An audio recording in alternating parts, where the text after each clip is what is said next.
Au nom du Père et du Fils et du Saint-Esprit, ainsi soit-il. Je vous salue Marie, pleine de grâce, le Seigneur est avec vous. Vous êtes bénie entre toutes les femmes et Jésus, le fruit de votre entrailles, est béni. Sainte Marie, Mère de Dieu, priez pour nous pauvres pécheurs, maintenant et à l'heure de notre mort. Saint Joseph, priez pour nous. Saint ange gardien, Priez pour nous. au nom du Père et du Fils et du Saint-Esprit, ainsi soit-il. Voilà, on était dans le catéchisme arrivé à la création de l'homme. Donc le Dieu créateur de toutes choses, les minéraux, les plantes, les animaux, les anges, pour commencer, hein, les hommes. Alors, l'homme, c'est quelque chose de spécial. Comme vous savez, j'en ai parlé plusieurs fois, que l'homme est un microcosme. L'homme est le seul être qui résume tout ce qui existe. Tout, absolument tout. Donc, il a en soi un niveau minéral, un niveau végétal, un niveau animal, un niveau spirituel, il a une âme, et même un niveau divin. Par la grâce sanctifiante, en tant que chrétien, il a une participation à la nature divine. Et donc, vous voyez, là, pour commencer, là, que l'état chrétien est l'état normal. Sinon, il manque le plus important, la participation à Dieu. Le côté divin, et Dieu est le plus important de tout ce qui existe. Donc, l'homme est tout cela. Et c'est pour une des raisons, la raison primordiale pourquoi Dieu s'est fait homme, c'est pour nous sauver. Propter nosam salutem descenite celis, dit le credo, on vient de chanter à la messe. Mais une deuxième raison qu'on pourrait dire, c'est que Dieu aime sa création. Il a créé, et on voit dans la Genèse, chaque fois qu'il a créé une chose, parce que l'une chose a été créée après l'autre. D'abord les minéraux, ensuite les végétaux, ensuite les animaux, ensuite les hommes. Qu'à chaque fois, Dieu voyait, et il voyait que c'était bien. C'était bien. Bien sûr, tout ce que ce Dieu fait, c'est bien. Et il aime ses créatures, et l'Écriture sainte dit que c'est un délice pour Dieu d'être parmi ses créatures. Alors, comment être mieux quand Dieu fait quelque chose? Il fait ça 100%. C'est un jusqu'au boutiste, c'est un perfectionniste dans le bon sens. Puisqu'il a à disposition des capacités infinies, il va les utiliser. Donc, il va jusqu'au bout de ses possibilités, si c'est possible. Alors, il n'aime pas seulement être parmi ses créatures, mais il va tellement aimer ses créatures qu'il va devenir créature. C'est plus fort. On ne peut pas être plus parmi les créatures en devenant créature. On ne peut pas être plus parmi un peuple en devenant ce peuple. Mais ça dure plusieurs générations avant de devenir ce peuple. Aristote dit qu'avant de devenir français, il faut habiter 3-4 générations en France. Et s'adapter, bien sûr, accepter la culture française. Et après 4 générations, on peut dire qu'on est français, au sens strict.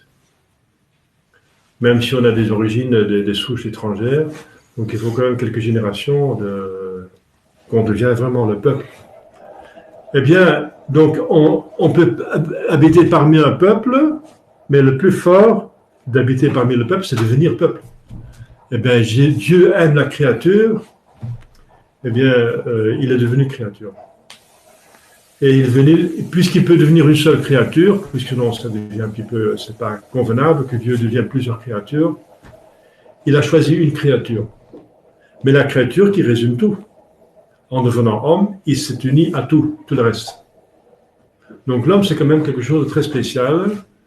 C'est pas la créature en soi la plus bonne, la plus sublime, c'est l'ange. Pour quelle raison? Puisque l'ange ressemble plus à Dieu que l'homme. Puisque Dieu est esprit pur, l'ange est esprit pur. Ça veut dire seulement esprit. Donc l'ange ressemble plus à Dieu, plus. Il a une intelligence plus puissante que l'homme. Puisque l'intelligence de l'homme fonctionne par le corps, par les sens, par les fantasmes, donc par la matière. Donc elle est plus fragile, elle est plus faible, elle a besoin de plus de travaux, plus d'efforts avec plus d'efforts et la moins de résultats que les anges, qui ont une intelligence infuse. Finalement, une intelligence qui vient de Dieu, mais qui retombe en cascade dans les anges. Donc l'ange le plus haut reçoit la lumière, les lumières de Dieu, et les partage aux anges en dessous, les anges en dessous. Voilà. Donc les anges les plus hauts ont plus grande intelligence que les anges en dessous. Mais le plus petit ange est encore plus intelligent que l'homme le plus savant sur Terre, bien sûr, puisqu'ils ont une intelligence intuitive, donc par infusion. Donc l'ange en soi est plus sublime que l'homme, est plus noble, puisqu'il ressemble plus à Dieu. Il est esprit pur, il a une intelligence, une volonté plus forte. Un ange, par exemple, peut mouvoir des planètes avec sa propre volonté. Il peut faire bouger des planètes. La preuve, c'est qu'il y a des anges qui s'occupent des planètes, qui s'occupent de la Terre, du Soleil, de la Lune, etc. Et qui exercent la providence de Dieu. On a vu que Dieu n'est pas seulement créateur, mais aussi providence. Il s'occupe de la création, qu'elle fonctionne bien, parce qu'il peut y avoir des manques. Alors les anges, Dieu intervient par les anges, parce qu'une autre propriété de Dieu, c'est de manière d'agir, c'est d'agir par préférence par des secours seconds, par bonté, de déléguer. Donc s'il peut déléguer quelque chose dans son action, il délègue. Donc la providence est déléguée à des créatures, surtout des anges, mais aussi d'autres créatures. Par exemple, la procréation est déléguée aux parents, l'éducation des enfants aux parents, les autorités humaines ont une délégation de Dieu pour organiser le bien commun de la société sur lequel ils ont autorité. C'est la providence. Ils ont une responsabilité. S'ils en abusent, c'est de leur responsabilité. Mais ils ont reçu autorité pour bien en user, pour remplacer Dieu parmi les créatures, parmi les hommes. Mais aussi les autres créatures. L'homme, par exemple, à l'homme a été confié tout l'univers visible. L'homme est le roi de la création, dans ce sens qui est toute la créature visible doit s'en occuper. Pas seulement du paradis terrestre, avant on s'occupait du paradis terrestre, mais pas seulement du paradis terrestre, on s'occupe de tout. Donc les animaux nous sont confiés, les plantes nous sont confiées. Il faut en prendre soin. Je ne dis pas qu'il faut devenir membre de parti écolo, parce qu'ils vont abuser du peu de bien qu'ils proposent pour proposer notre mal. Mais en soi, c'est vrai qu'il faut prendre un parti catholique, ou plutôt un gouvernement catholique, parce que je n'aime pas de parler de parti, parce que c'est encore une partie seulement. Ça veut dire qu'il y a d'autres partis qui ne sont pas catholiques, c'est pas bien. Donc il faut que toute la société soit catholique. Dans une société catholique, c'est normal qu'on s'occupe aussi de la création, qu'on prend soin des animaux, des plantes, etc., qu'on ne va pas exterminer des espèces, puisque ça diminue la gloire de Dieu. Je ne dis pas qu'il faut prendre soin du climat, parce qu'il y a toute une folie autour du climat. Donc on abuse des choses. Donc le monde propose quelque chose de bien, le diable propose quelque chose de bien pour ensuite en abuser. Mais c'est vrai qu'il faut prendre soin de la création, on est responsable. Il n'est pas permis de détruire tout. C'est pas raisonnable, c'est pas bien. Voilà. Donc l'ange en soi est plus noble que l'homme, mais l'homme, d'un certain côté, sous une espèce, est le plus, disons, faut le bien dire peut-être, préféré par Dieu, il faut bien le dire. Dieu a préféré devenir homme, c'est un fait. Il n'est pas devenu ange, il n'est pas devenu animal, il est devenu homme. Alors, la création de l'homme s'est faite Dieu forma le corps de l'homme de limon, donc de la terre, et lui inspira une âme. Voilà. Pourquoi Dieu a fait cela? Eh bien, il va faire ça après, mais par le mariage. Donc Dieu va prendre... donc il y a eu une mère et un père. Donc le corps de l'homme vient de deux éléments, de deux êtres, du père et de la mère. Et dans la création, encore, Dieu a donc pris l'homme à partir de quelque chose d'autre. Pourquoi? Bon, on pourrait poser la question. En tout cas, puisqu'on est fait de limon, on a quand même une correspondance assez étroite avec la terre. On vient de la terre. Donc au sens strict, l'homme n'a pas été créé, parce que la création, c'est de faire quelque chose à partir de rien. Et Dieu a fait l'homme à partir de limon. Mais au sens large, on peut dire qu'il a été créé, bien sûr, parce que le limon a été créé par Dieu aussi, et que créer un corps à partir de limon, c'est quand même quelque chose d'extraordinaire. C'est vraiment une création, quand même. Donc on peut quand même dire que l'homme a été créé par Dieu. Et lui inspira une âme. Donc l'âme ne vient pas d'autre chose. L'âme est créée directement par Dieu. Et Dieu va faire ça toujours. Donc toute âme à la conception est créée par Dieu. Donc le corps vient encore d'autre chose, cette fois-ci des parents. Mais dès qu'il y a un embryon, Dieu va immédiatement, saint Thomas va dire, à partir du moment que l'embryon est capable de recevoir une âme, Dieu va infuser une âme. Mais il est directement capable de recevoir une âme. Pourquoi saint Thomas parle alors de quelques jours, de quelques semaines? Parce qu'à cause de la biologie de son temps, il y avait une conception différente, ils se trompaient. C'est à cause de la physique qui n'était pas encore bien développée, la biologie. On pensait que la conception de l'homme se faisait un petit peu comme les plantes, une transplantation. Donc la graine, par l'agriculteur, se met dans la terre, et par l'humidité de la terre et l'action du soleil, la graine va devenir plante, va se développer. Et saint Thomas pensait avec la biologie que c'était comme ça.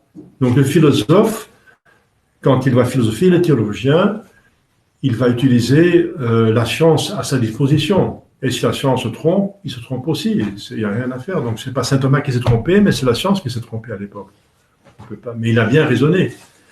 Alors ils ont pensé que c'était comme ça, que la semence masculine c'est comme une graine qui contient l'homme, et la femme c'est comme la terre qui développe. Maintenant on sait que c'est pas vrai, qu'il y a autant d'éléments qui viennent de la femme que de l'homme, autant, c'est égal. Donc il y a une ovule et une semence qui se complètent. Mais on ne savait pas ça à l'époque. Donc puisqu'il faut un certain temps avant que la graine, par l'influence de la terre, commence à se développer, saint Thomas pensait aussi que la semence masculine avait besoin de temps pour se développer quand elle était dans l'environnement féminin, maternel. Et voilà. Donc après un certain temps, ça devient vraiment un embryon. Et qu'à ce moment-là, Dieu infuse l'âme. Donc c'est pour ça que saint Thomas dit que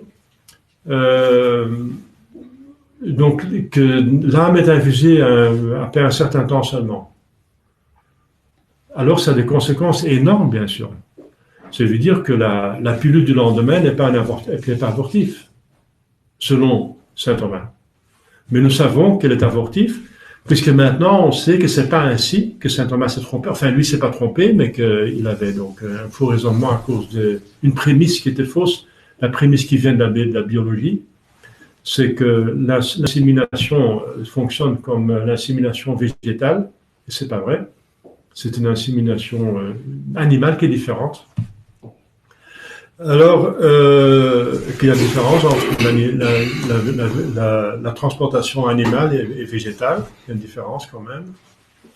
Et que, effectivement, dès le début, dès qu'il y a donc l'union entre une semence masculine et une ovule féminine, qu'il y a un embryon, dès le début.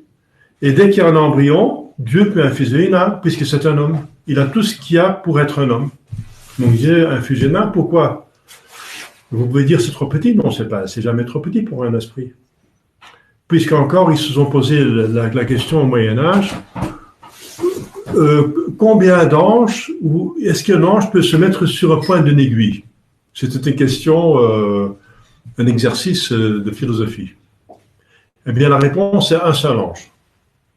Donc, un esprit peut se mettre sur la pointe d'une aiguille. Un seul.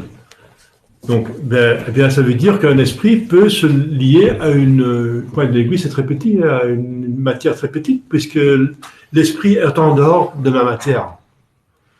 Donc, il n'a pas besoin d'une quantité de matière pour exister, pour être attaché à une matière. Donc, la quantité de matière n'est pas importante pour l'attachement d'un esprit à une matière.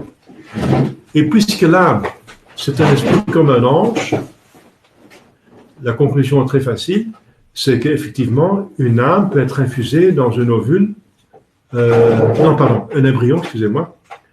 L'âme peut être attachée, donc infusée dans un embryon, si petit qu'il soit. Si petit qu'il soit. L'ange peut mouvoir une planète et peut s'attacher à un point d'une aiguille. Donc, pour lui, la matière, c'est une autre dimension. Donc, il n'a rien à faire avec la matière. Mais il peut s'attacher.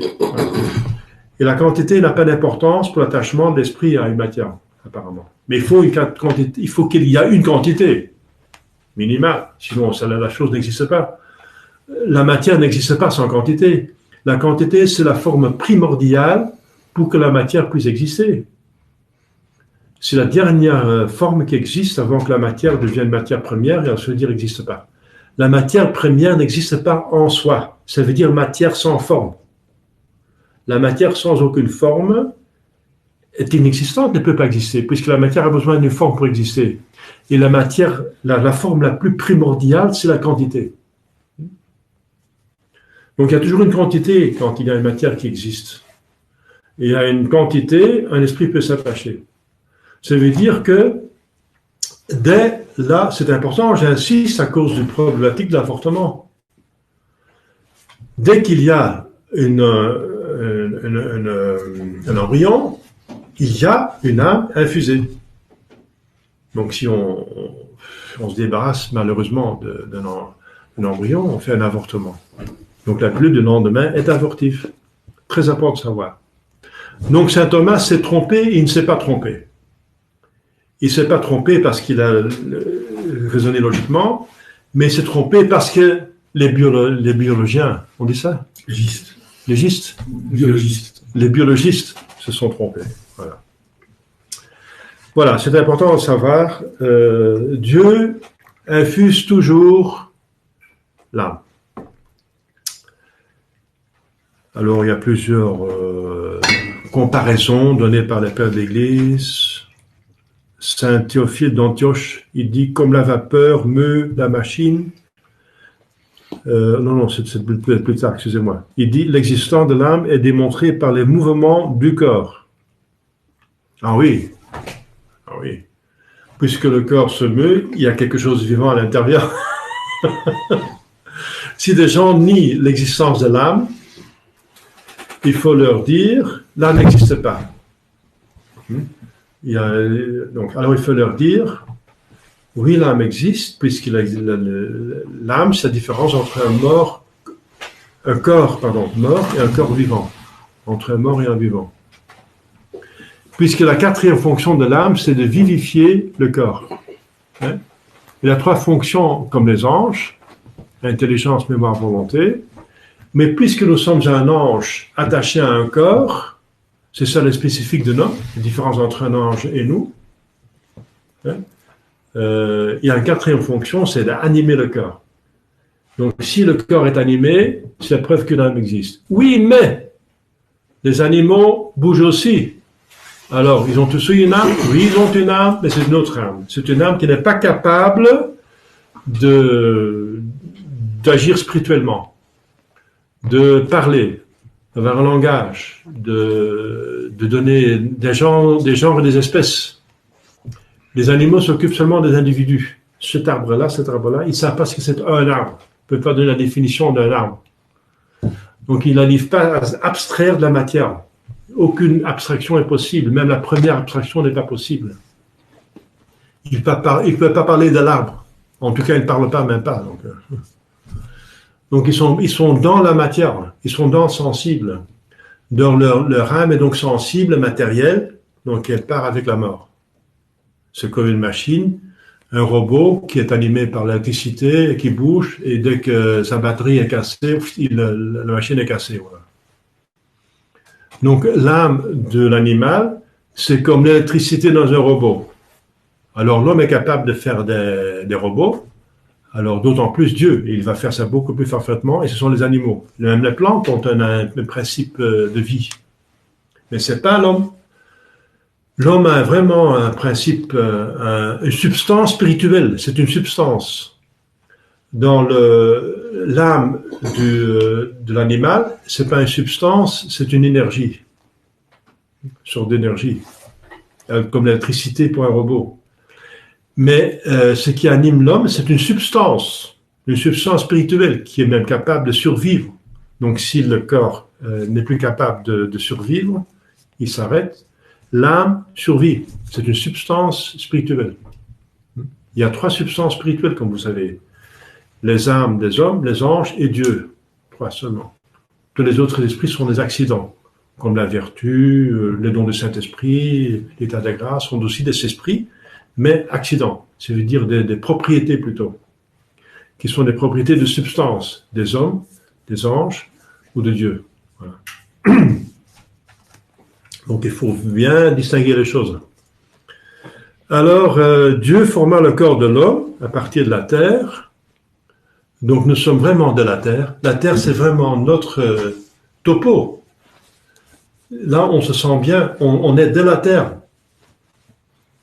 Comment est-ce qu'on va se trouver à l'aise sur la Lune ou sur... on va essayer de faire des colonies sur les planètes. Ça va être comme... Qu'est-ce qu'ils vont faire? Ils vont imiter la Terre. Parce qu'il faut de l'air, il faut de l'eau. Ils peuvent que imiter la Terre. Mais l'imitation, ça va toujours être moindre que la chose elle-même. Donc si jamais ils sont en train de le faire. Hein.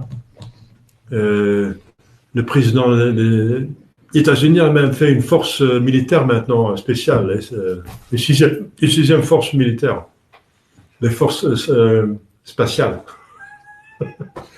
Il y a les forces de terre, de la mer, des marines, ceux qui défendent la côte, ensuite 6e force spatiale. Mais ils veulent faire des colonies sur d'autres planètes. Mais ils vont imiter la Terre. Il n'y a rien à faire. Alors, la Terre... et c'est pour ça, c'est une des raisons pourquoi mon opinion avec d'autres théologiens, enfin d'autres gens, je vais suivre certains théologiens, et là je vais quitter Saint-Thomas, malheureusement. Je pense que le paradis, donc le ciel, sera sur terre. C'est dans l'Apocalypse. Le ciel descendra sur terre. Je trouve que c'est tout à fait normal qu'avec notre corps, on sera dans le lieu le plus propice pour le corps, le plus heureux pour le corps, c'est le paradis terrestre. Et avec l'âme dans le ciel, ça veut dire dans la vision béatifique. Que la vision béatifique va descendre sur terre. Alors on aura tout. L'idéal pour l'âme, c'est la vision divine, et l'idéal pour le corps, c'est le paradis terrestre. Il y a plusieurs théologiens qui disent, saint Thomas dit non, il n'y aura plus de plantes, plus d'animaux, seulement l'homme et les planètes, et la vision divine. Bon, il peut le dire, mais je trouve ça un peu triste, qu'il n'y aura plus de plantes, plus d'animaux. Il y a une deuxième raison pourquoi je suis les autres théologiens qui disent que le paradis terrestre va survivre, c'est que Dieu ne détruit jamais quelque chose. s'il détruit quelque chose, ce sont des individus, mais pas des espèces. Même le diable, il n'a pas détruit le diable. Donc il le laisse être pour un plus grand bien, il le rend un plus grand bien. C'est vrai que des individus, des minéraux, des plantes et des animaux ont un processus de génération et de dégénération, de corruption. Mais pas les espèces, parce que deuxième argument, c'est que Dieu ne les détruit pas. Troisième argument, c'est que tout a été créé pour la gloire de Dieu. Donc si une espèce va disparaître, la gloire de Dieu va diminuer, ce qui n'est pas possible. Donc c'est pour ces trois raisons que je tiens plutôt les théologiens qui disent que le paradis terrestre va rester, en tout cas dans l'Apocalypse, il y a marqué que je vais renouveler la terre. Comment renouveler? Eh bien, on va enlever tout ce qui était maudit. Puisque la terre était maudite par le péché d'Adam et Ève. Elle procure des ronces, il y aura des catastrophes naturelles, il y aura des maladies, etc. Donc ça va partir, il y aura une nouvelle terre. Donc le paradis terrestre, il y a aussi jamais dit dans l'Écriture sainte que le paradis terrestre était détruit. Au contraire, il est protégé par un ange. Et les pères d'Église disent que Élie et Enoch sont dans le paradis terrestre pour survivre et revenir à la fin des temps. Donc, le corps de l'homme vient de Limon. Eh bien, il vient de la terre. Eh bien, la terre, c'est vraiment ce qui est approprié à l'homme. Dieu a créé d'abord, et tout ce qu'il fait, c'est fait magnifiquement. Il a d'abord créé la maison de l'homme, et ensuite il a créé l'homme pour le mettre dans cette maison. Et sa maison, c'est le paradis terrestre. Donc, il a créé tout ce qui existe, et ensuite il a placé l'homme dedans. C'est logique. Vous vous rendez compte qu'il a d'abord créé l'homme et ensuite le reste? Où est-ce qu'il va le mettre? Et il a besoin d'air pour respirer, et la terre pour se trouver dessus, et des plantes pour manger, des fruits. Donc c'est normal que Dieu a d'abord créé les minéraux, les plantes et les animaux, et ensuite l'homme. Et quand il fait quelque chose, il le fait parfaitement. Donc le paradis terrestre, c'est parfaitement ce qui convient au corps humain. Voilà. C'est pour ça que la nature nous fait du bien. Si on est dépressif, saint Thomas dit, ce dépressif, allez vous promener dans la nature, ça fait du bien. Allez voir des amis, priez. Prenez du contact avec de l'eau, du contact vraiment avec la terre, avec l'eau. Il dit prendre des douches, nager, ça détend. Donc il donne 4 conseils contre la dépression. Ça veut dire qu'il faut se mettre en forme, et la forme vient de la terre, la bonne terre, la terre qui vient de Dieu, en tant que créature. Et bien sûr aussi la nature humaine, donc des bons amis, et la surnature, la prière.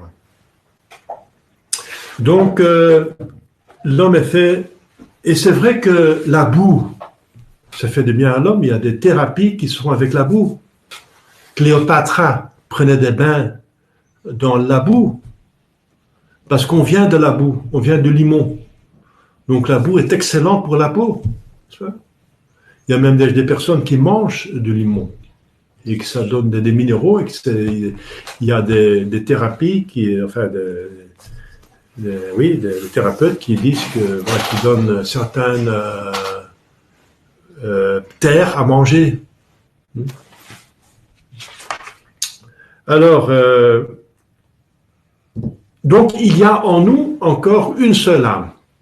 Il n'y a pas plusieurs âmes. Donc la preuve, c'est qu'après notre mort, on retombe au niveau minéral. On ne retombe pas sur un niveau animal ou végétal, mais minéral. Ça veut dire que l'âme s'occupe de notre niveau animal et végétal. Donc c'est l'âme qui donne avec la digestion et toute notre activité animale. Et en même temps, étant spirituelle, elle est capable de choses très spirituelles. Vous voyez ça dans les saints, comment les saints peuvent être spirituels, dans de l'extase, dans les combinaisons avec Dieu. Saint Paul, tout ce... Alors, l'homme est capable de beaucoup de choses spirituelles d'une manière incroyable, donc ça fait quand même admirable, poussé. Mais en même temps, l'âme est capable de animer la matière, convenablement, comme les animaux. Voilà. Donc le corps, alors ce qui est encore très curieux, c'est que l'âme est un esprit, il est lié à une matière. C'est pas si évident, pas seulement lié, mais il fait une union harmonieuse avec une matière. Et dans la définition de l'âme, qui est un esprit, il y a que ce n'est pas matière. Donc ce sont des contraires. L'esprit et la matière sont des contraires. La matière n'est pas spirituelle et l'esprit est quelque chose qui n'est pas matériel et pas sensible. Comment savoir que quelque chose est un esprit puisqu'il n'est pas sensible? Alors comment est-ce que alors l'homme peut être un être composé de deux éléments substantiels et totalement opposés, contraires?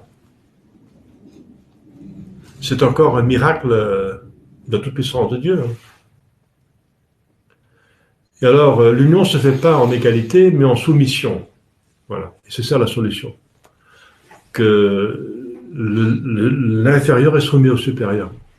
Donc, le corps est soumis à l'âme. C'est l'âme qui est dans le corps comme un chauffeur dans une voiture. Mais c'est plus que ça, parce qu'il anime. Donc, c'est très intime. Hein. Et l'âme est, dit l'Ancien Testament, dans le sang. Et le sang est partout dans le corps. Et c'est vrai que l'âme anime tout le corps à travers le sang. Voilà. Ça veut aussi dire, ça a plusieurs conséquences. Quand le sang arrête à circuler, l'âme va sortir. Elle ne peut plus être là. Parce qu'elle est dans le sang. Alors si le sang ne fonctionne plus, elle n'est plus dans le corps. Donc la mort de l'homme est la mort du cœur, pas du cerveau. La mort cérébrale n'est pas la mort. C'est une fiction scientifique moderne et on nomme ça la mort pour avoir la permission d'enlever des organes vitaux, des vitaux pour la transplantation, mais qui constituent un meurtre et un suicide. Mais pour que ça ne soit pas considéré comme un meurtre et un suicide, on dit que c'est une mort, la mort cérébrale. La mort cérébrale, ça veut dire qu'on va mourir, mais ça ne veut pas dire qu'on est mort. Ça veut dire que le cerveau est tellement endommagé qu'il ne pourra plus jamais fonctionner convenablement, mais que vous êtes toujours vivant, puisque l'âme, le sang circule, vous êtes toujours animé. Animé. Donc, ils veulent enlever des organes des hommes vivants avec la mort cérébrale, parce que l'organe doit être le plus frais possible. Donc, s'il est mort, il vient d'un mort et ensuite il faut ranimer, c'est plus difficile. La transplantation a beaucoup moins de pourcentage, de possibilités pourcentuelles de réussir. Voilà. Donc, autre conséquence, il faut refuser le don des organes vitaux. Puisque c'est un suicide, c'est un péché mortel. Si vous faites ça, vous êtes... Donc il faut l'éviter. Il faut voir les réglementations des pays. Dans certains pays, il faut une permission expressive, spéciale. Dans d'autres pays, c'était un temps en Belgique, on est supposé d'être d'accord avec les organes, donation d'organes vitaux. Donc si vous avez un accident, vous avez une mort cérébrale, on vous enlève les organes, si vous êtes jeune, sans demander votre permission. Sauf si vous avez fait une opposition. Donc il faut, si c'est en France le cas, il faut opposer. Il faut faire une opposition écrite que vous ne voulez pas ça. Sinon, vous consentez, vous êtes en péché mortel et de suicide, c'est important quand même, vous voyez, de savoir ces choses-là. Donc il faut absolument faire de la démarche dans la mairie, c'est ça, la mairie, et de proclamer, d'attester, de déclarer que vous ne voulez pas de donation d'organes vitaux. À la limite, un rein, oui, mais pas deux reins. Donner un rein, ça peut être héroïque, un acte de charité héroïque, mais deux reins, c'est du suicide. Vous n'avez pas le droit. Donc l'âme est le guide du corps. l'âme doit être gérée par le bon sens. Le bon sens doit gérer l'âme et le corps. Le bon sens doit être géré par la foi, et la foi par la révélation de Dieu. Donc c'est ça l'ordre dans lequel l'homme a été créé. Et s'ils cassent l'ordre, comme Adam et Ève ont cassé cet ordre, ils ont rompu cette soumission à Dieu. Alors, Dieu, par punition, a laissé insurger à l'homme ce qui était soumis à l'homme. Donc le corps s'est insurgé contre l'esprit. C'est pour ça que saint Paul dit « Je veux faire le bien et je fais le mal ». Il y a en moi une loi mauvaise. Hein. Il y a des tendances mauvaises. Il y a la triple concupiscence qui nous est donnée par le péché originel et qui est dans le corps, qui est transmis par le corps. Et l'âme vient de Dieu, elle est impeccable. Mais une fois qu'elle est infusée dans un embryon qui vient d'Adam et Ève, elle contracte le péché originel et les tendances mauvaises. Et c'est tout le combat que nous devons faire, c'est de soumettre ces tendances à le bon sens à la foi, et la foi à soumettre à la révélation de Dieu. Hein. Sinon on est hérétique. Les hérétiques ont aussi la foi, mais une foi qui n'est pas soumise à la révélation de Dieu. Hein. On croit à Luther, mais on croit pas vraiment à Jésus-Christ. Puisque Jésus-Christ a institué une église et un pape. Alors comment dire qu'il n'y a pas de pape? Jamais de pape. Jamais d'église. Il n'y a pas d'église. Il n'y a pas de rémission des péchés. Il n'y a pas de sacrement. Il n'y a pas de confession. Donc il faut une hiérarchie de soumission qui est encore une image de Dieu. Tout a été créé à l'image de Dieu. En Dieu, il y a une procession de personnes. Le Fils vient du Père et le Saint-Esprit vient du Père et du Fils. Voilà.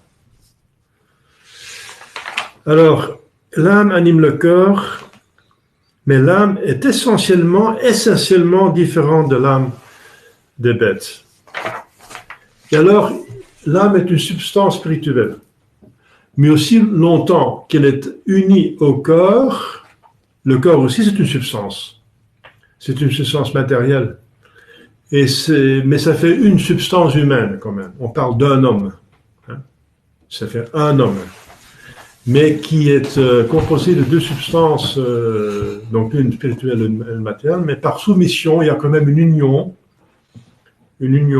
totale, et même très intime, très très intime. L'âme était créée pour le corps et le corps pour l'âme.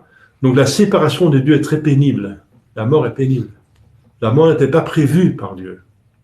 L'homme a été créé pour vivre éternellement par l'arbre de vie qui se trouvait au milieu de Éden, dans le paradis terrestre. L'homme, en mangeant de ce fruit, était régénéré, son corps était à chaque fois régénéré pour rester toujours vivant. C'était prévu par Dieu. Puisque l'âme était éternelle, le corps devait aussi être éternel. Mais puisque le corps est matière, la matière, d'un moment, elle se dégénère. Mais Dieu a prévu quelque chose pour empêcher cela. Alors, autre conclusion, c'est de dire que les Athéniens se sont trompés à l'époque de Saint Paul. Saint Paul va sur l'aréopage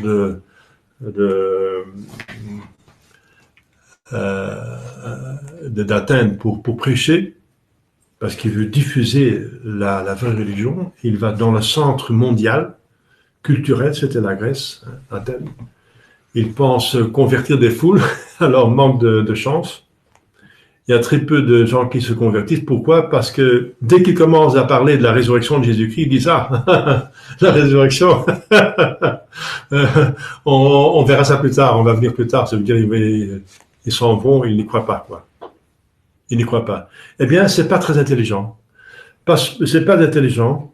Ce sont des philosophes, les Athéniens, mais là, ils sont trompés quand même affreusement, parce que c'est vrai que Dieu peut faire tout, même la résurrection, mais même naturellement, c'est tout à fait probable, puisqu'on peut prouver que l'âme est immortelle, et si le corps est mortel, il va mourir, et ça veut dire que l'homme, dans l'éternité, va être la plupart du temps sans corps.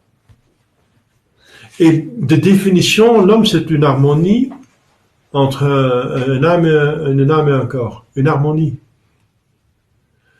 Et la définition, ça donne l'essence. Donc l'homme va être privé d'une partie de son essence pendant la plupart du temps. C'est pas raisonnable. C'est pas raisonnable.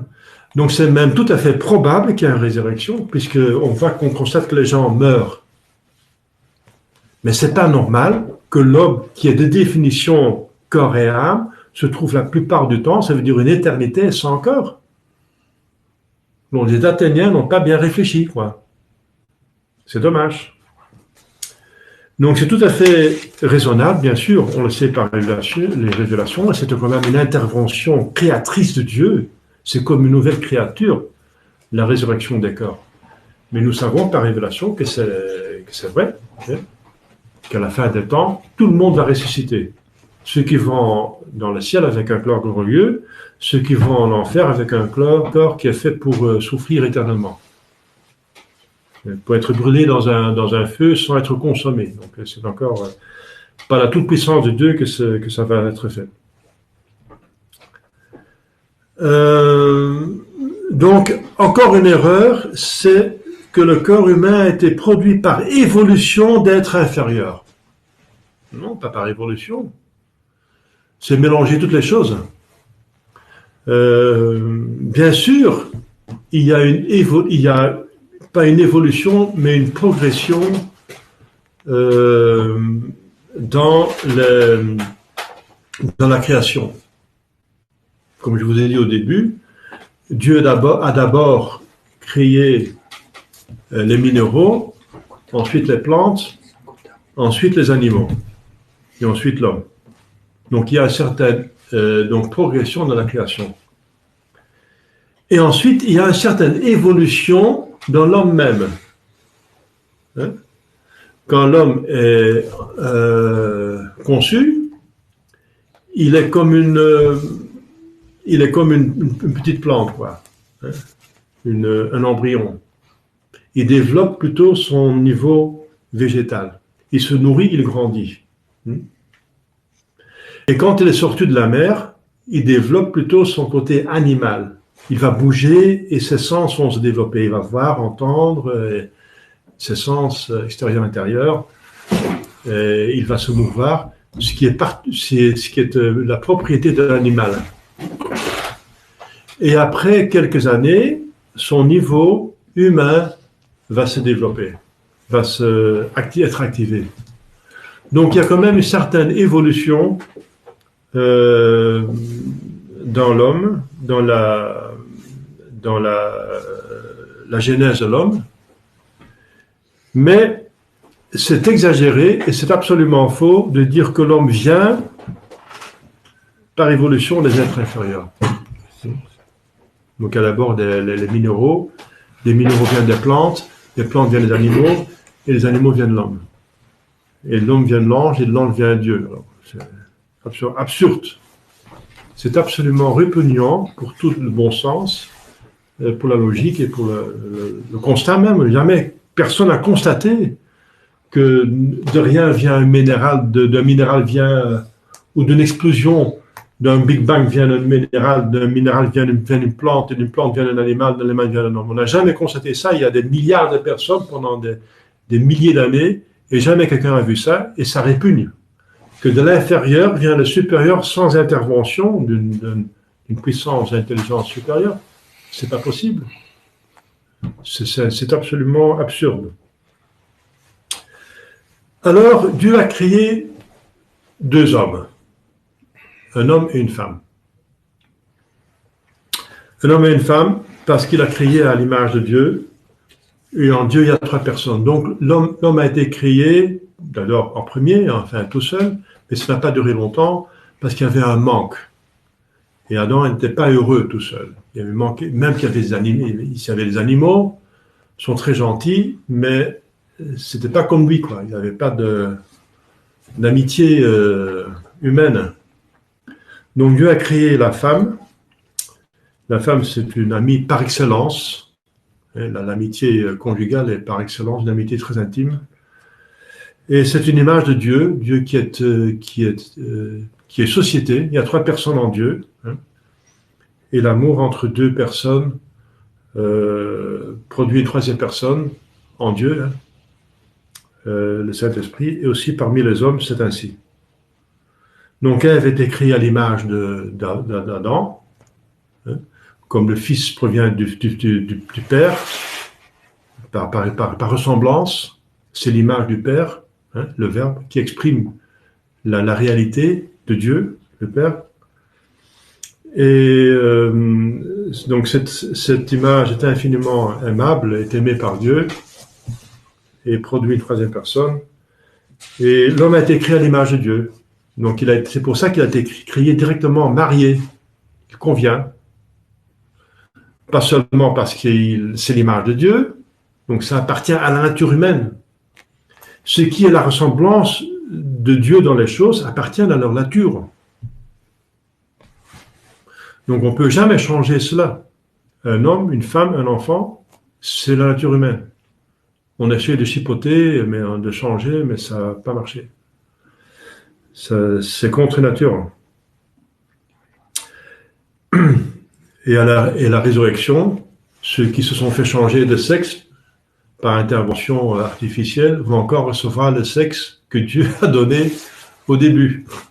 Ils vont ressusciter avec le corps que Dieu a décidé. C'est pas eux qui décident de leur sexualité, mais c'est Dieu qui décide la sexualité. Voilà.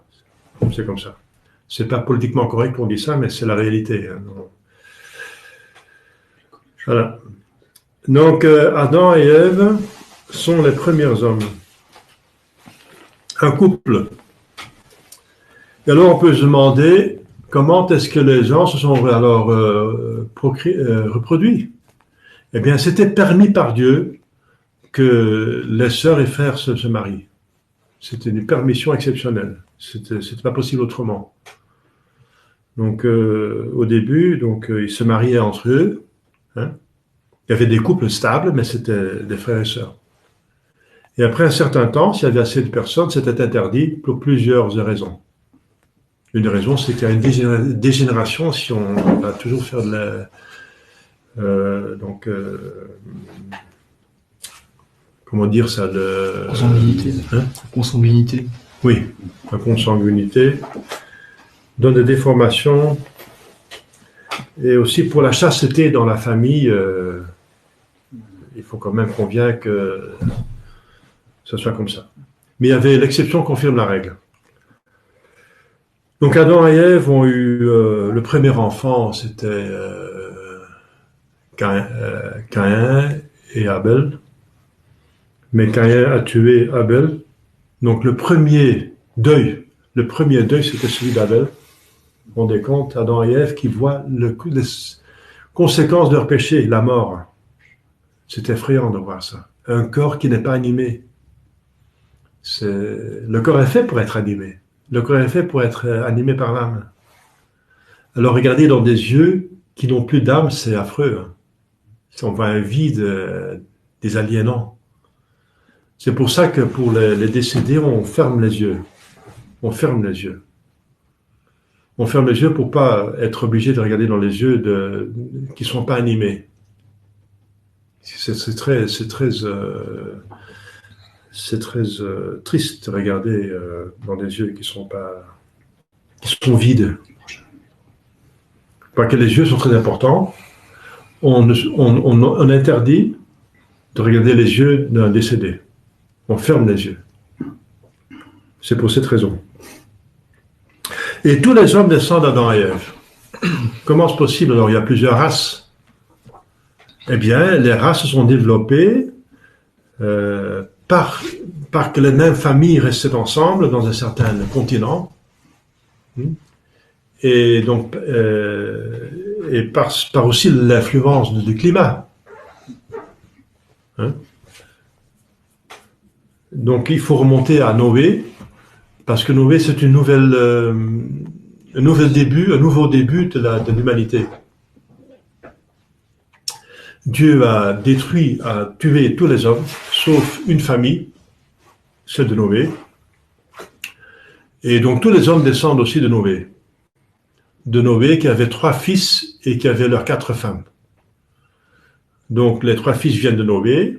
Les femmes sont donc d'autres familles. Donc, on peut dire toute l'humanité descend d'un homme, Noé, et de 4 femmes. Et les 3 fils de Noé étaient Sem, Cam et Japhet. Des Sem viennent les Sémites, les Asiatiques, des Japhet, les Européens, donc les Blancs, quoi qu'on peut plus le dire, et de Cam viennent les Noirs, donc les Africains. Mais puisqu'il y a des Africains blancs, il faut bien dire, au sud il y a les Africains blancs, hein, donc il faut bien dire les Africains noirs. Mais c'est pas essentiel, hein, la couleur. C'est un développement accidentel. Donc on est tous hommes, on a tous une âme. Saint Thomas dit qu'on a tous la même âme. La différence entre l'homme et l'autre, c'est le corps. Donc on a tous la même âme, l'homme et femme, il y a une égalité de dignité de l'âme, par nature. Donc la nature de l'homme est qu'on a la même dignité. Mais par les offices, on a une dignité différente. Hein. L'homme est le chef de la famille, il y a des gens qui ont d'autorité, il y a des prêtres, des évêques, il y a plusieurs dignités. Et ça fait la différence des talents, etc. Donc il y a quand même une diversité et une inégalité de talents, d'autorité et de fonction. Mais concernant la nature, on a une égalité totale. Donc, on a tous le même âme. Et la différence entre l'un et l'autre, ça se fait par le corps. Qu'on soit blanc, noir, qu'on soit homme, femme, qu'on soit plus intelligent, moins intelligent, une volonté plus ou moins forte, une mémoire plus ou moins grande, une sensibilité, le talent, être artiste, etc., ou pas artiste. Donc, toutes les différences entre les hommes viennent uniquement du corps. Et ensuite, par les décisions libres. Et si on décide de devenir saint, on décide de s'adonner au péché, il y a encore une différence, bien sûr. On développe des vices, on développe des vertus. Et la dignité finale, c'est celle quand même d'enfant de Dieu, de recevoir la vocation divine. Et si on la refuse, on va en enfer. Et je vous demande, quelle est la dignité d'une âme en enfer? C'est plus rien, elle n'a plus de dignité. Plus de dignité, on ne respecte pas les personnes en enfer. Donc la dignité d'être devient secondaire. C'est la dignité d'agir qui va décider de tout. L'agir dans le bien. L'agir dans le bien vous donne une dignité même divine. Et l'agir dans le mal vous enlève toutes les dignités, même la dignité que vous avez en tant qu'homme. La dignité d'une âme qui est créée à l'image de Dieu, c'est quand même pas rien. L'âme a une dignité intrinsèque comme image de Dieu, mais ça n'inclut plus rien dans l'enfer. Vous comprenez? C'est encore une erreur actuelle qui est même entrée dans l'Église par Dignitatis Humanae, Vatican II, la dignité humaine. Ouais. Ils ont oublié que la dignité humaine appartient surtout de l'agir, dépend de l'agir de l'homme, et pas tellement de l'être. Alors ils l'ont attribué à l'être, c'est une erreur. Hein. Donc la dignité de l'homme, quoi qu'il fasse, il est digne. Quoi qu'il fasse. Même s'il est pécheur, il a encore une dignité. La dignité humaine dans la liberté de religion, la liberté de conscience, la liberté d'agir. Il faut respecter la liberté de l'homme puisqu'il a une dignité. Donc c'est tout un faux raisonnement qui sort d'une certaine vérité, mais qui est tiré en dehors de ses gonds. Quoi. De la dignité de l'être de l'homme, de l'âme, créée à l'image de Dieu, au-dessus des animaux, de tout. Mais cette dignité de l'âme, elle a une vocation, elle va être élevée à une dignité de la vie surnaturelle. Et si elle n'a pas cette vie surnaturelle, elle est digne de rien du tout. Elle est digne de l'enfer, c'est tout. Voilà. Encore, il faut faire attention à cela. Donc tous les hommes descendent d'Adam et Ève. Nous avons tous la même dignité naturelle. Et la dignité définitive va dépendre de la dignité surnaturelle. Quelle que soit la couleur, la race, l'état, l'âge, un enfant ou un adulte, tout, ça dépend. C'est votre état de grâce, au moment que vous mourrez, qui va décider de votre dignité éternelle. Voilà, très important. Donc l'âme humaine est une image de Dieu parce qu'elle est un esprit semblable à Dieu. Dieu est un esprit infini, l'âme est un esprit limité. Dieu est Trinité, Père, Fils, Saint-Esprit, intelligence de Dieu qui conçoit une idée exprimée de Dieu et qui aime cette idée, donc le Père qui engendre le Fils et le Saint-Esprit. Donc, dans l'homme, c'est l'intelligence, la mémoire qui contient les idées, qui représente le Fils, et le Saint-Esprit, alors la volonté qui aime, qui est fait pour la bonté. L'intelligence est faite pour la vérité, et la volonté est faite pour la bonté. Donc l'image de Dieu, comme dans l'ange. Et l'âme est donc immortelle. Pourquoi? Eh bien, on peut prouver qu'elle est immortelle parce que c'est très important. Si l'âme est immortelle, si seulement on peut prouver deux choses scientifiquement, et seulement si on enfonce ça dans la société, si on enfonce cette preuve scientifique dans la société, ça peut déjà changer la société considérablement. Il y a 5 preuves de l'existence de Dieu dans la somme théologique de saint Thomas, qui sont des preuves scientifiques. Donc tout le monde doit accepter, sinon on est fou, on est stupide. La science doit être acceptée. C'est scientifique. Et dans la somme contre les gentils, il y a encore une vingtaine de preuves de plus par saint Thomas, scientifique. Eh bien, on peut aussi prouver que l'âme existe et qu'elle est spirituelle, qu'elle est immortelle. Si seulement les gens savaient qu'un Dieu existe, spirituel, qui est infini, bonté, qui est créateur, rémunérateur, justement, du bien et du mal, et qu'ils ont une âme immortelle, ça va changer quand même toute la mentalité. Ça casse cette mauvaise mentalité qu'on est sur Terre pour profiter. Non, on est sur Terre pour mériter. La vie, c'est dans l'éternité. La vie est dans l'éternité. Ici, c'est une vie transitoire qui va décéder de la vie. Donc, si seulement on avait la certitude qu'on peut avoir facilement que l'âme existe, qu'il est immortel, ça va changer toute la mentalité de la société. Pourquoi on n'arrive pas à imposer cela? Eh bien, l'âme est immortelle parce qu'elle est spirituelle. Un esprit n'est pas composé. Il n'y a pas de composition dans l'esprit. La matière est composée. C'est pour ça qu'elle peut se décomposer. Parce que la forme de la matière tient la matière en forme, ensemble. Mais s'il y a une autre forme, une autre matière ou d'un esprit qui a agi dessus et qui est plus fort, il est capable de dissoudre les éléments sous-jacents. L'animal, quand il est tué, comme l'homme aussi, il devient minéral. Donc il devient forme sous-jacente, les minéraux, le monde, c'est-à-dire, il va se décomposer en plusieurs éléments. Mais c'est par une forme plus forte, ou parce que la forme qui informe la matière devient trop faible. C'est pas l'âme qui devient faible, mais c'est les formes sous-jacentes qui deviennent faibles. C'est la vieillesse, le cœur, les organes, tout ça qui fonctionne bien, etc.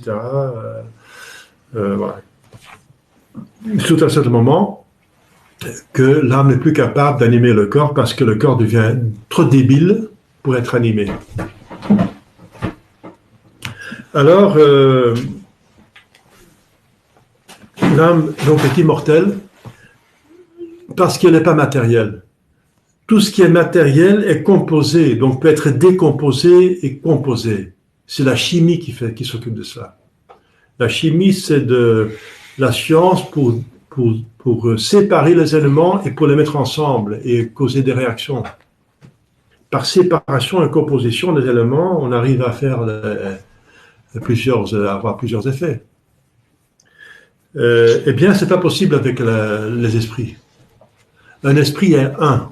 Comme Dieu est un, l'esprit n'est pas composé. Alors vous dites, oui, mais l'esprit a quand même l'intelligence, mémoire et volonté, donc il y a d'abord la substance et ensuite 3 facultés. C'est quand même 4 éléments. Non. C'est la substance spirituelle qui est intelligence. C'est la substance spirituelle qui est volonté et qui est mémoire. C'est comme Dieu est Père, Fils et Saint-Esprit. C'est la substance humaine, c'est l'esprit qui, par le fait d'être esprit, est intelligible, est intelligent. C'est l'esprit par lui-même qui est volonté. Donc il n'a pas une volonté, il est volonté. Il faut bien me mettre en... Donc l'âme n'est pas composée, elle n'a pas d'intelligence, volonté, c'est une manière de parler, mais elle est intelligence, elle est volonté, elle est mémoire. Et puisque c'est un être limité, son intelligence est limitée. C'est par sa limitation de son être que son intelligence est limitée. Dieu est intelligence infinie parce que c'est un être infini, un esprit infini.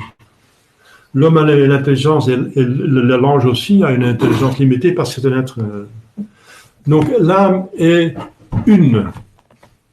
Il n'y a pas de composition dans l'esprit. Et un esprit ne peut pas être détruit. Par exemple, si on prend quelque chose de spirituel, par exemple, les mathématiques sont spirituelles. C'est la deuxième abstraction. La physique, c'est la première abstraction, et la mathématique, c'est la deuxième abstraction. Donc l'abstraction, c'est abstrait du sensible, donc c'est spirituel. Alors, disons la mathématique. 1 et 1 et 2. C'est une idée mathématique. C'est donc spirituel. Comment détruire 1 et 1 et 2? Mais c'est indestructible. Même si l'homme meurt, 1 et 1 sera toujours 2. Comment détruire que 1 et 1 soit 2? C'est l'idée de 1 et 1 soit 2. C'est pas possible. Essayez, ça marche pas. On peut détruire un arbre et un arbre qui font 2 arbres, on peut détruire des arbres. Il y a un arbre, un autre arbre, c'est 2 arbres. On peut les détruire, on peut les tuer. Il y a une brique, 2 briques, on peut casser 2 briques, mais on ne peut pas casser que 1 et 1 soit 2. Vous comprenez? Le spirituel, on ne peut pas le casser, pas possible. C'est immortel. Ça survit à tout. Et même s'il y a plus un homme pour penser qu'un et 1 soit 2, Dieu va encore le penser. Et Dieu est immortel, Dieu est toute éternité. Donc finalement, ça vient de Dieu, les esprits. Donc, tout esprit est immortel, parce qu'il n'est pas composé. Il ne peut cesser d'exister. Alors, c'est déjà, j'ai dit en sermon, n'est-ce pas, plusieurs fois, c'est déjà un élément de spiritualité très intéressante, c'est que Dieu existe, Dieu est partout, mon âme est immortelle, dès que je suis conçu, je suis dans l'éternité. Et nous savons par les paroles de Jésus-Christ que l'âme est immortelle, c'est encore par les révélations. Aujourd'hui encore, tu seras avec moi dans le paradis, dit-il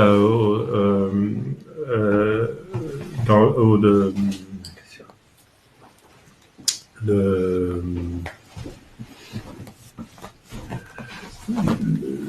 criminel qui était crucifié avec lui. Il y avait 2 criminels, le bon et le mauvais larron. Aujourd'hui encore, tu seras avec moi dans le paradis. Ensuite, il y a les apparitions de morts. Il y a comme vous savez, il y a un musée du purgatoire. Il y a des manifestations. Par exemple, Lourdes.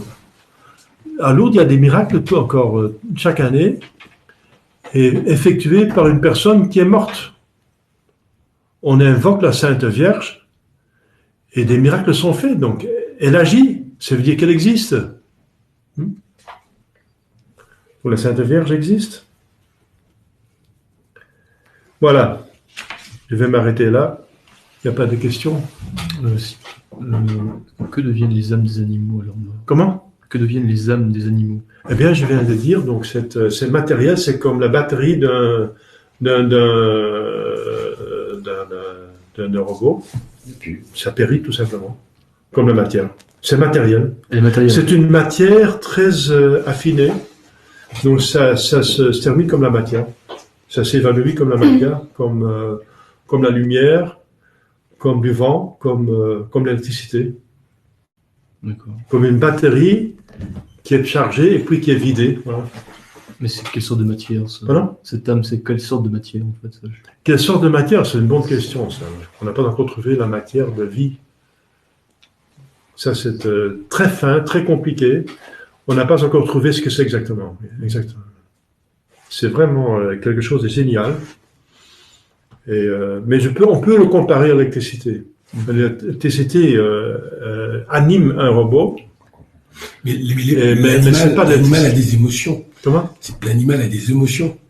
Oui. Des émotions. Eh bien, on arrive à donner les émotions à un ordinateur, à un robot, hein, qui imite des émotions. Il imite des émotions. Oui, il ne vit pas.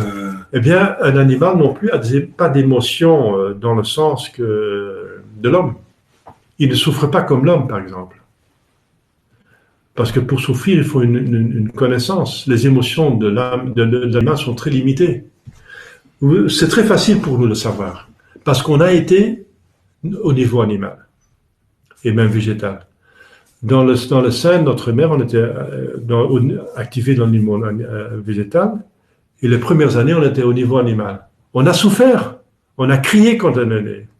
Alors, quelle est la souffrance que vous aviez lorsque vous êtes né? Dites-moi. Qu'est-ce que vous avez souffert? Allô? La première respiration, ça doit... Qu'est-ce que vous avez souffert? Vous pouvez m'expliquer ce que vous avez souffert? Vous? Qu'est-ce que vous avez souffert à votre naissance? De sortir de... Qu'est-ce que vous avez ressenti? La première respiration, elle doit être assez violente au niveau pulmonaire. Qu'est-ce que vous avez... Qu'est-ce que vous avez senti à votre naissance? À la naissance, on ne s'en souvient plus, monsieur David. Voilà. Donc c'est rien. On ne s'en souvient plus. La mémoire n'est pas encore... Tu crois qu'un animal a une mémoire, hein? Oui, bien sûr. Oui. Eh bien, vous avez une mémoire animale, et c'est comme rien, c'est de la vapeur. Pour savoir comment fonctionne un animal, souvenez-vous, si vous pouvez, comment vous sont fonctionnés quand vous étiez encore au niveau animal. C'est clair? Mais les gens qui maltraitent les animaux. Il y a des gens qui maltraitent les animaux, et on peut voir, même à l'œil, que les animaux souffrent. Oui, et on peut voir que l'enfant souffre quand il est né. Oui, mais... Si on fait mal, on fait mal aux enfants, ils avortent. On fait mal, il y a des enfants qui souffrent, des petits-enfants qui souffrent, qu'on n'a pas bien mangé, comme tout animal. Et donc l'animal souffre. Non, oui, mais comme nous avons souffert comme petits-enfants avant quand on a parlé. Oui. C'est très limité. Hein. Mais l'animal, c'est presque rien. Hein. Oui, qu'on fait grandir pour le manger après, tous les élevages d'animaux. Oui. Peut-être qui nourrissent aussi un esprit maléfique, parce que moi, ils ont toute une vie de souffrance, ces animaux. Dans des élevages intensifs. Industriels. Oh, ben c'est l'homme qui fait ça. Hein. Oui, une vache qui est en Suisse, dans la prairie, elle ne souffre pas. Hein. Non, d'accord. Elle jouit de ça. Alors, tous ces animaux, mais c'est l'homme qui est là. Oui, c'est l'homme qui a la responsabilité, mais qui prend la responsabilité de les faire souffrir. Oui. Aussi. Oui, on ne peut pas faire souffrir les animaux. Mais la souffrance, c'est comme vous avez souffert quand vous étiez avant que vous parliez. C'est ça. Sauf que là, c'est toute la vie de l'animal. Et c'est vrai qu'il y a des émotions un peu primaires. Et l'enfant aussi, un petit enfant de 1 an a des émotions. Oui, bien sûr. Il y a des émotions d'amour également. D'amour. Un enfant de quelques mois a des émotions d'amour. Absolument. Alors, c'était quoi votre amour quand vous êtes chez un animal, c'est parce qu'on ne s'en souvient pas. Ah voilà, on ne se souvient pas et l'animal non plus. Ah, et alors, parce qu'on est animal. Mais monsieur, moi, le chien, moi, j'en ai eu. Mais il y a des enfants qui se souviennent, les enfants qui se souviennent de ce qu'ils ont fait encore avant qu'ils commencent à parler. Ouais. C'est une mémoire animale. On a une mémoire animale. On est l'animal. On est animal autant qu'un singe et comme un éléphant. On est 100% animal. Hein. Oui. On est 100% plante, animal et hanche, on a tout. Et donc, on est animal, on a un corps absolument animal. Et quel rapport entre la mémoire et la souffrance? Je ne comprends pas bien. Eh bien voilà. Il n'y en a pas. Non, mais il n'y en a pas. Alors, qu'est-ce que vous avez souffert quand vous avez 2 mois? Dites-moi. Mais je ne m'en souviens pas, mais j'ai peut-être Vous n'en souvenez pas? Alors voilà. Souffert. Voilà. Oui. Bon, alors, est-ce que vous avez Facebook? Alors, vous vous souvenez même pas. Mais sur le moment. Sur le moment, j'ai pu souffrir. Qu'est-ce que vous avez souffert sur le moment? Je ne peux pas vous dire, bien sûr. Voilà. Ça n'a rien à voir, la mémoire et la souffrance. Ça veut dire rien. Le rapport, c'est si je me remémore les souffrances que j'ai eues dans le passé, alors là, je fais le rapport entre... Je ne sais pas, je peux souffrir aujourd'hui des souffrances passées. C'est comme rien. Je me remémore, c'est comme absolument rien. Sur le moment, le Saint Thomas dit bien, et on a du mal, parce qu'on projette toujours. On projette nous-mêmes dans les animaux. Oui. C'est totalement faux. Absolument faux. Donc, Saint Thomas dit que l'animal, il a tout ce que vous savez, mais ils souffrent pas comme nous souffrons. La vraie souffrance vient par la conscience. Ah, d'accord. Sans conscience, on ne souffre pas vraiment. Voilà. Alors, qu'est-ce que c'est si c'est pas de la souffrance? C'est pas la souffrance comme nous la connaissons. Les animaux, grâce à leur mémoire, ils se souviennent, par exemple, Et des vous humains. avez pas, on avait de la mémoire, hein. Oui, mais les Un animaux. enfant de quelques mois a la mémoire. Oui, Mais les fois, parce parce que qu'il les reconnaît- animaux, les parce qu'il- animaux la comme preuve- les éléphants, La preuve, se c'est qu'il souviennent. reconnaît les yeux de sa mère. Oui. Et qu'il a une mémoire. Absolument. L'enfant de 2 mois, de quelques semaines, a une mémoire. Bien sûr, Le bien sûr, moteur de dans un sa certain mère. temps, bien sûr. Le moteur de sa mère, Oui. ouais. Oui, oui. L'éléphant se Il, souvient il fonctionne exactement comme un animal. Il parle des trucs, mais pas un langage humain. Mhm. Donc c'est un animal parfait. L'éléphant se souvient de choses à Oui, des oui, distances oui. énormes. Si bien qu'il se venge de. Le dauphin, enfin, une intelligence quand même relativement abondante. Ils ont l'empathie aussi. Et Bien sûr, ils ont de l'empathie. ouais, il y a, non, mais ça Mais il fait ne faut partie pas du- faire la complètement faute pas. capitale Non, pas dans de tout mélanger. là-dessus. Absolument. Les assimiler à, On ne peut pas. à l'être humain. Un être humain souffre beaucoup plus puisqu'il a une conscience. La souffreur et le bonheur viennent de la conscience. Si on ne sait pas qu'on est heureux, on n'est pas heureux. Mhm. Si on ne sait pas qu'on souffre, on ne souffre pas. Et même le mal qu'on sente, c'est comme une plante. Les plantes même sont stressées. Vous savez que les plantes ont le stress. Oui. Mais est-ce que vous voulez dire que la plante souffre? Oui, en quelque Pas sorte. comme nous? Un chat qui ronronne, il est heureux, il le sait. Dans les Hein? états de Ah non? cornée. Oui, d'accord. Un chat qui ronronne, il est heureux, il le sait. Un chat qui a peur, Ah oui, sur voilà. lui met une claque, bah, il a peur. Mais un enfant de 2 mois, qui reviendra vous pas. fait du bien, il ronronne aussi de façon de parler. Hein, il Oui. est très content. Oui. Hein. Tout à fait. Et quand il a faim, il va dire, crier qu'il va me manger, puis il est satisfait, il est content. Hein. Mhm.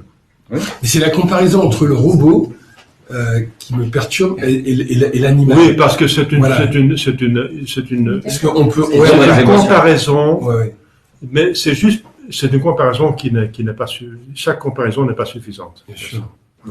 La comparaison entre nous, les premiers mois, c'est beaucoup plus efficace Que le robot. parce que là, on est vraiment animal. Ouais. Mais c'est pour vous montrer qu'il y a des choses qui semblent vivre, hein, et que si nous sommes capables de faire d'autant plus Dieu, mais Dieu fait ça beaucoup plus parfaitement. Et on peut aussi dire qu'une matière souffre. Par exemple, une voiture qu'on soigne bien, on ne dépasse pas ses capacités, le moteur tourne bien. Il tourne bien. Pouf, pouf, pouf, pouf.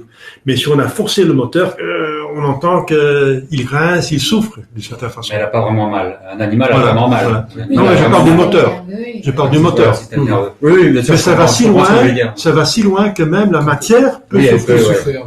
On peut faire peut souffrir écouter la le matière. moteur. Ouais. Parce que le métal peut devenir fatigué. Ouais, ouais. Le métal peut être fort, en pleine forme, ou être fatigué. Mais il n'a pas de sentiment. Donc, Non, bien sûr. vous voyez Par contre, combien... l'ordinateur, on a conscience de la souffrance parce qu'il vous fait des petits bips. Ah oui, Il y a voilà. un problème. Donc en fait, il peut avoir une conscience de.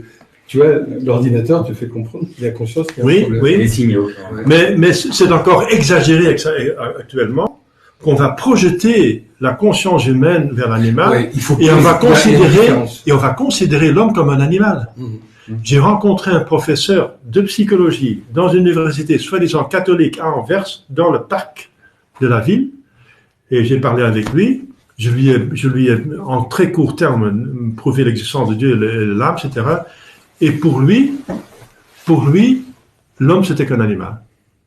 Donc il faisait de la psychologie, mais la psychologie ne dépassait pas l'animal. Darwin. Mhm. Oui. Donc toute la psychologie qu'il enseignait dans l'université, c'était la psychologie de l'homme, donc ce qui anime l'homme, mais seulement le niveau animal. Et l'âme même était considérée comme une âme animale, donc qui meurt avec l'homme. Mhm. C'est horrible. C'est vrai qu'on est animal, mais c'est totalement faux qu'on n'est qu'animal. Animal. On est beaucoup plus. On est essentiellement esprit qui anime un corps et qui anime aussi notre côté animal, bien sûr. Donc il ne faut pas se tromper. Donc il avait besoin de saint Thomas. Mais c'est des erreurs modernes qui sont inspirées par les gens du mal et les gens du diable. C'est ça, c'est une belle victoire. Parce que si l'homme est animal, alors la moralité s'en va. Alors c'est pour trouver la permission de pécher Et pour apaiser sa conscience, alors on considère l'homme comme un animal, donc il peut se comporter comme un animal et comme une bête. Voilà. Ouais, c'est ça. C'est le plus fort qui gagne. Donc c'est par derrière, il y a toute une machination, n'est-ce pas, toute une faux raisonnement pour justifier le péché. Voilà. Animaliser l'homme. Voilà. Justifier le péché et l'irréligiosité. Le fait d'être sans religion et de faire ce que vous voulez, vous voulez. Vous sentez bien, donc c'est bon. On n'a qu'une vie. Donc c'est ça qui est par derrière. Il ne faut pas tomber dans ce piège de réduire l'homme à un animal et de réduire de considérer les animaux comme des hommes. Il y a deux fautes. Hein? Il y a une partie de vrai, mais il y a une grande partie de faux. Oui, bien sûr. Un animal peut être attachant justement à cause de ses émotions. Oui, comme un petit enfant de 2 mois peut être attaché à sa mère. Hein? Ouais. Il n'y a pas de problème. Il y a tout. Voilà. Mais c'est vrai que l'Église tient quand même compte de cette réflexe que nous avons de projeter nous-mêmes dans les animaux. Et c'est pour ça que du sadisme avec des animaux peut être un péché mortel. Ah oui. Si faire souffrir les péchés des animaux, n'est-ce pas, d'une manière sadique, cause en vous des sentiments sadiques et de haine, ça peut être un péché mortel. C'est pour ça que j'avais envie de vous poser la question, justement, si les conditions d'élevage des animaux, tous ces cochons, toutes ces poules, etc., ça alimentait aussi cet esprit maléfique du monde. C'est considéré comme péché mortel. Ces souffrances. D'être sadique avec des... Donc il faut prendre soin des animaux et des plantes qui nous sont confiés, et ensuite, il ne faut pas les faire souffrir inutilement. Mais c'est vrai qu'ils ne souffrent pas comme nous, mais puisque nous projetons nos sentiments en eux, ça peut provoquer quand même des sentiments de haine qui sont péchés mortels. Et ensuite, le proverbe est tout à fait vrai qui dit « Celui qui aime les animaux aime aussi les hommes. Et celui qui n'aime pas les animaux ne peut pas aimer les hommes. » Parce que l'homme est pour une grande partie animal. Les gens qui n'aiment pas les animaux n'aiment pas convenablement les hommes. Mais il y a des gens qui préfèrent les animaux aux hommes. Ouais, ça, c'est terrible. C'est encore autre chose. C'est un effet psychologique, parce qu'un animal ne vous trompe jamais. Un animal ne pêche pas, il n'a pas de volonté libre. Un animal, quand vous êtes bien avec l'animal, il est toujours bien de retour. Mais les hommes, par leur volonté libre, peuvent être méchants et ingrats. Et alors, on peut avoir des mauvaises expériences avec des hommes. Et alors, il y a des personnes qui disent, de plus que je connais les hommes, de plus que j'aime les animaux. C'est ça. Dans ce sens-là, oui. Mais il ne faut pas s'aigrir. Saint Paul dit, ne vous aigrissez pas. Ne devenez pas aigre, parce que l'aigritude détruit l'amour de Dieu et l'amour du prochain. Et c'est l'amour de Dieu et du prochain qui vous mérite. Donc, supportez tout avec patience, ne venez jamais aigre. Même si vous êtes trompé par les gens, maltraité par les gens, trahi par les gens, n'est-ce pas, volé par les gens, et tout ce que vous manipulez par les gens, il ne faut pas haïr, il faut toujours pardonner, être au qui-vif, bien sûr, soyez prudents, faites confiance avec prudence, faites confiance en Dieu et dans les hommes avec prudence. Mais voilà, si jamais c'est aigre non plus. Parce que celui qui est aigre, il n'est plus capable d'aimer convenablement. Et il devient insupportable pour les autres personnes. Parce qu'il va toujours se plaindre et ça devient une personne insupportable, invivable. Donc c'est pas bien, l'aigritude. Hein? D'accord? Allez. À la prochaine. Ouais. Du Père et du Fils et du Saint-Esprit. Je vous salue Marie, pleine de grâce, Seigneur est avec vous. Vous êtes toutes les femmes et Jésus est votre enfant béni. Sainte Marie, Mère de Dieu, priez pour nous pécheurs, Au nom du Père et du Fils et du Saint-Esprit.